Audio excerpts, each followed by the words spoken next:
বাবা মানে হাজার বিকেল আমার ছেলেবেলা।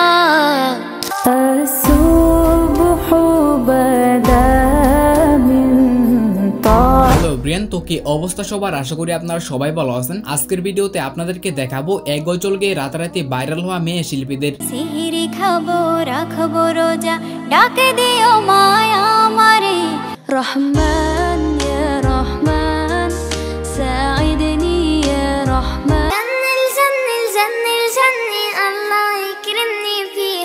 যাদের সুন্দর কণ্ঠে গজল শুনে প্রশংসা করেছে কোটি কোটি দর্শক, তাছাড়া তাদের গজলগুলোর খ্যাতি রয়েছে সারা বিশ্ব জুড়ে। তো চলুন আমরা এক নজরে দেখে আসি সেই সকল শিল্পীদের জনপ্রিয় সব গজলগুলো। তো চলুন ভিডিও শুরু করা যাক। আমাদের লিস্টের একদম শুরুতেই রয়েছে ইন্ডিয়ান জনপ্রিয় ইসলামিক কণ্ঠশিল্পী আয়েশা আব্দুল বাসিত। আপনারা যেমন জানেন তার সবচেয়ে ভাইরাল নাচিত হচ্ছে মোহাম্মদ নাবিনা।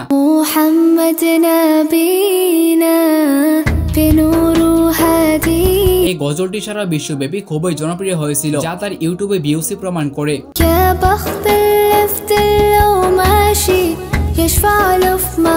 ইউটিউবে বর্তমানে এই গজলটিতে 110 মিলিয়নের উপরে ভিউস রয়েছে।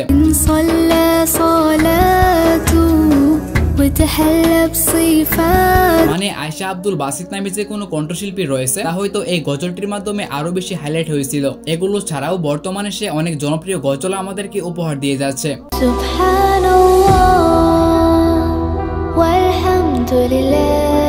এবং সে 29শে মার্চ 2005 সালে ভারতের তালশিটি কেরলে জন্মগ্রহণ করেছিল।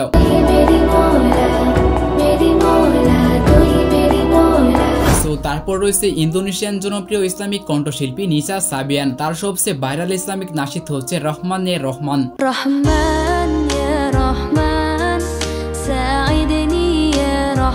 গজলটি সে 7 বছর আগে কভার করে 217 মিলিয়নের উপরে ভিউজ পেয়েছে।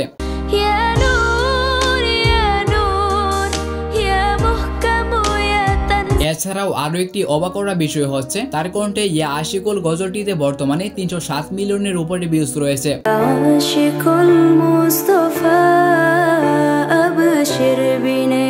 তার কোকিল কণ্ঠে গজলটি শুনতে আমার কাছে বেশ ভালোই লাগছে।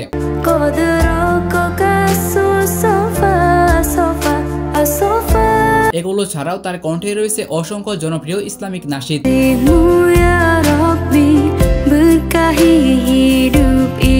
তো আপনার কাছে তার কণ্ঠে এই গজলটি কেমন লেগেছে?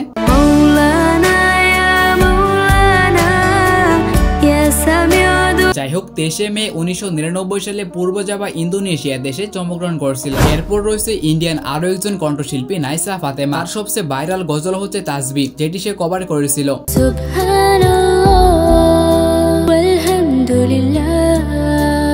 তার কণ্ঠে এই গজলটি শুনে অনেকেই বলেছে তার কণ্ঠে এক অন্যরকম তৃপ্তি রয়েছে।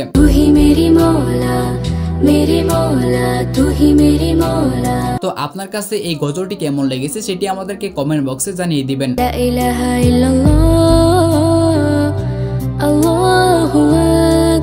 পরবর্তীতে সে রেগুলার গজল গেয়েছে, তবে তার গজলগুলো আর তেমন জনপ্রিয় হয়নি।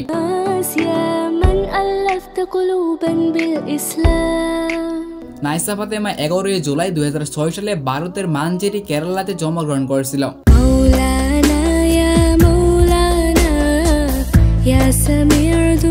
সো গাইস, তারপর আমাদের লিস্টে রয়েছে বাংলাদেশের অন্যতম ইসলামিক নারী কণ্ঠশিল্পী জাইমা নূর। আপনারা যেমনটা জানেন তার সবচেয়ে জনপ্রিয় গজল হচ্ছে বাবা। বাবা মানে হাজার বিকেল আমার ছেলেবেলা।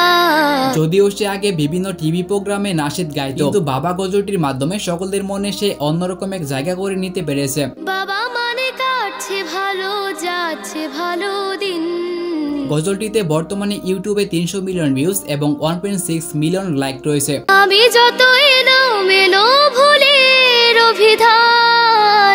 এছাড়াও তার অসংখ্য ইসলামিক নাশিদ রয়েছে যেগুলোর কণ্ঠ আপনাকে মন্ত্রমুগ্ধ করবে।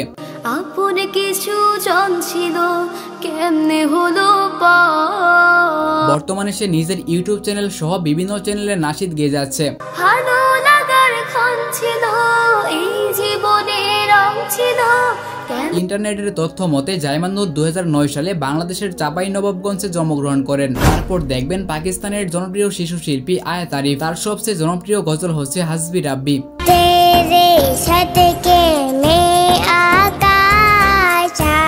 আপনারা জানলে খুবই অবাক হবেন, সে তো কম বয়সে তার জনপ্রিয়তা আকাশ পরিমাণ। তার এই গজলটিতে ইউটিউবে বর্তমানে 1 বিলিয়ন তথা 100 কোটি মানুষ এই গজলটিকে শুনেছে।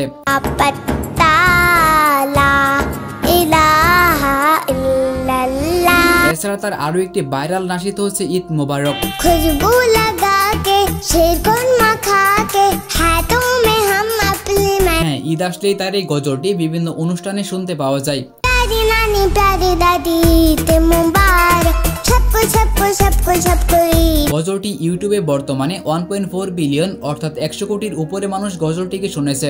प्यारे मुसलमानों तुम्हें ईद मुबारक सबको सबको सब। এছাড়াও তার গজলের লিস্ট কখনো এক ভিডিওতে বলা সম্ভব না। সালাতু ওয়াসসালামু আলাইকা ইয়া রাসূলুল্লাহ আসসালাতু। যাই হোক, আয়াত আরিফ 6 সেপ্টেম্বর 2016 সালে পাকিস্তানের করাচিতে জন্মগ্রহণ করে। এরপর রয়েছে জর্ডানের শিল্পী ডিমা বাশার। সে মূলত তার বাবার সাথে জার্নিল জার্নিল গজলটি গিয়ে ভাইরাল হয়েছিল।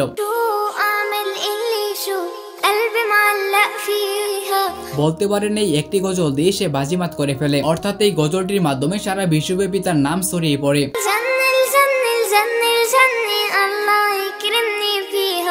এবং পরবর্তীতে সে অনেকগুলো গজলই গেয়েছে।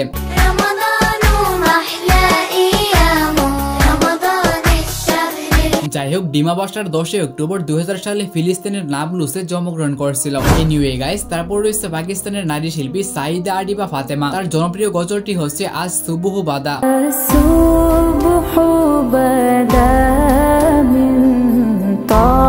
তার কণ্ঠে গজলটি সবাই অনেক পছন্দ করেছে।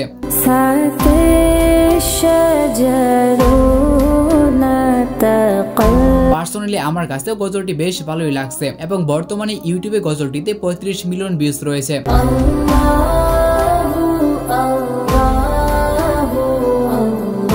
এছাড়াও এরপর সে অনেক ইসলামিক সঙ্গীত গিয়েছিল।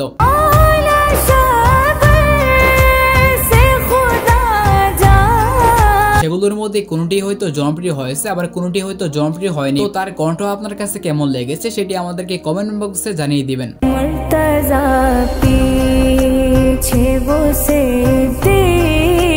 তারপর রয়েছে পাকিস্তানের একটি গ্রুপ হুদা সিস্টার্স। সেখানে তারা বেশ কয়েকজন মিলে গজল তৈরি করে। তাদের একটি জনপ্রিয় গজল হচ্ছে হাসবি রাব্বি।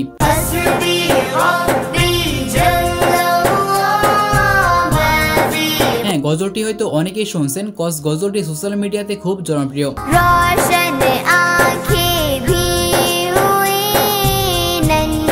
বর্তমানে ইউটিউবে এই গজলটিতে 976 মিলিয়নের উপরে ভিউজ রয়েছে।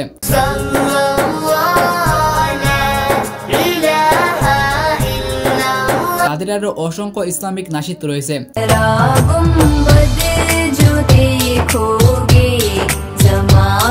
যেগুলো দর্শকরা অনেক পছন্দ করে।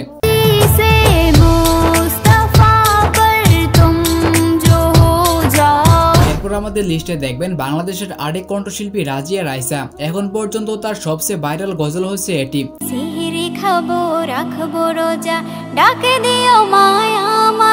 হ্যাঁ, প্রত্যেক রোজার মাসে এই গজলটি শোনা হয়। যাই নামাজে দাঁড়িয়ে যাব পড়ব মাগো তারাবি। এবং সে বিভিন্ন সময় বিভিন্ন গজল গেয়ে ভাইরাল হয়েছে। মনের ঘরেতে রেখেছি যারে দুজাহান। বিশেষ করে তার গজলগুলো টিকটকের মতো প্ল্যাটফর্মে বেশি জনপ্রিয় হয়। মোরা যদি ডানাওয়ালা পাখি হতাম ওই মদি। তো আপনার কাছে তার গজলগুলো কেমন লাগে তা আমাদেরকে কমেন্ট বক্সে জানাবেন। নবীর রওজা শরীফ দেখে মন ভরে না। এবং উইকিপিডিয়ার তথ্য অনুযায়ী 7 জানুয়ারি 2003 সালে সে জন্মগ্রহণ করেছে। যাই হোক, তারপর রয়েছে ইন্ডিয়ান গায়িকা উন্মা আজিন।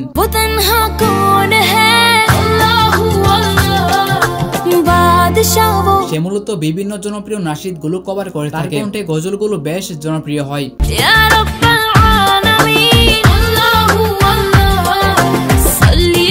এবং তার মধ্যে অন্যতম একটি নাশিদ হচ্ছে ইয়া আলী রহমান আলী।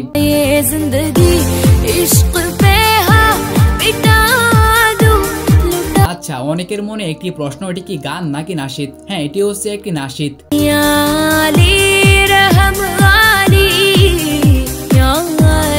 তবে আমার কাছে তার কণ্ঠে ইয়া নবী সালামু আলাইকে গজলটি সবচেয়ে বেশি ভালো লেগেছে।